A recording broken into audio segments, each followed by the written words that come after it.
안녕하십니까, 알림이 황희두입니다. 오늘은 한글날입니다. 국민의힘에선 민생 회복에 최선을 다하겠다고 하지만 이미 잃어버린 신뢰를 회복하는 건 굉장히 오랜 시간이 걸릴 것으로 보입니다. 민주당은 윤석열 대통령의 비속어 논란, 그리고 최근 국민의힘 권성동 씨의 국정감사장 막말 논란을 비판했는데요. 저렇게 세종대왕을 언급하면서 하나만한 얘기를 할 때가 아니라는 겁니다. 당장 대통령은 비속어를 쓰고 핵심 측근은 막말을 일삼는 모습을 대부분의 국민들이 어떻게 바라볼까요? 게다가 둘 다 거짓 해명을 해서 국민들의 청력까지 테스트하는 상황 아닙니까? 아무리 생각해도 그들의 대응이 오히려 더 큰 화를 불러왔다 생각하고요. 민주당은 한글날을 맞아 바른말과 품격으로 신뢰를 높이겠다고 약속했습니다. 최근 새날에서 영어 좋아하는 윤석열 대통령을 제대로 비판하지 않았습니까? 도어 스태핑, 내셔널 메모리얼 파크, 가버먼트 어토니, 글로벌 스탠다드 이런 용어들 쓰는 걸 굉장히 좋아하는데 그렇게 영어를 강조하던 현 정부에서 세종대왕을 언급하면서 한글날을 운운하면 거기에 공감하는 사람이 얼마나 될까요? 그래서 민주당의 이런 비판의 목소리 굉장히 중요하다고 보고요. 많은 시민들도 대통령이란 사람의 품격을 찾아볼 수가 없다. 국민을 창피하게 하는 거짓말쟁이 대통령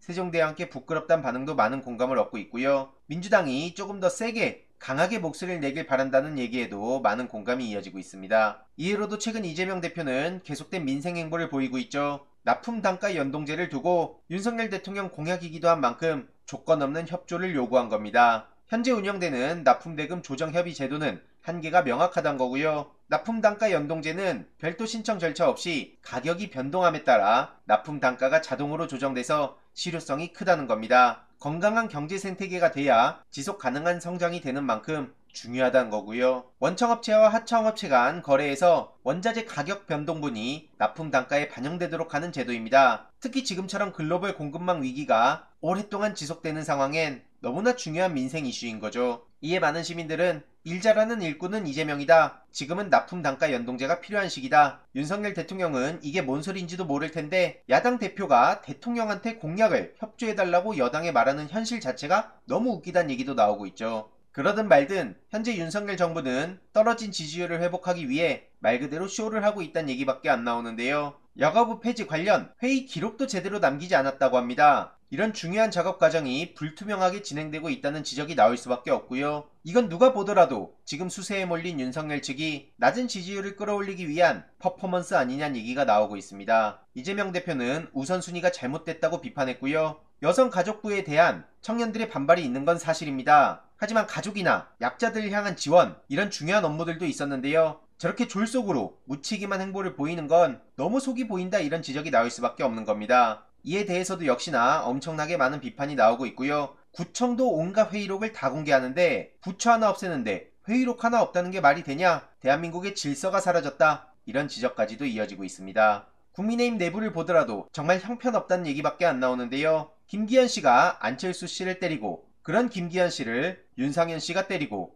당권 주자들이 민생은 내팽개치고 본인들끼리 싸움을 하고 있는 겁니다. 참고로 최근 윤상현 씨는 대한녹음 금지법을 언플했다가 엄청나게 많은 비판을 불러왔기도 했고요. 이은재 씨는 유승민 씨를 공개 저격했죠. 유승민 씨가 최근 이준석 전 대표에 대한 추가 징계 의결에 반발하며 윤석열 당원도 징계해야 된다 라고 주장하지 않았습니까? 이를 두고 이인재 씨가 유승민 씨를 저격한 건데요. 어느 정도 앞뒤가 맞는 말을 해야 되는데 하도 어처구니가 없는 주장이라 쓴웃음만 나온다. 그러면서 박근혜 정권을 붕괴시키는데 앞장섰다. 이런 얘기라며 좌파 세력이란 얘기까지 합니다. 참 올드하다는 생각밖에 안 들고요. 당연히 시민들의 반응은 싸늘할 수밖에 없습니다. 조용히 물러나야 되는 거 아니냐? 저런 인간이 아직도 떠들고 있다는 게 이 나라의 불행이다. 이런 비판도 나오고 있고요. 최근 이준석 전 대표는 어느 누구도 탈당하지 말고 각자의 위치에서 물령망동 정중여산, 이런 글을 남겼죠. 이를 두고 또 전효옥 씨는 이준석 씨를 저격하고 나섰는데요. 본인이 이순신 장군쯤 되는 거냐? 매우 악질적인 악성 나르시시스트다. 이렇게 목소리를 높인 겁니다. 이 정도면 불치병이란 지적을 하고 있는 거고요. 끊임없이 자신을 과시하고 자기가 저지른 잘못에 대해선 인식 자체가 없다. 이런 얘기를 하고 있는데 틀린 말은 아니라고 생각하지만 전효옥 씨가 저런 말을 할 땐 아닌 것 같은데요. 아무튼 국민의힘 내부에선 계속해서 민생까지 내팽개치고 저렇게 본인들끼리 권력 다툼을 하고 있는데요.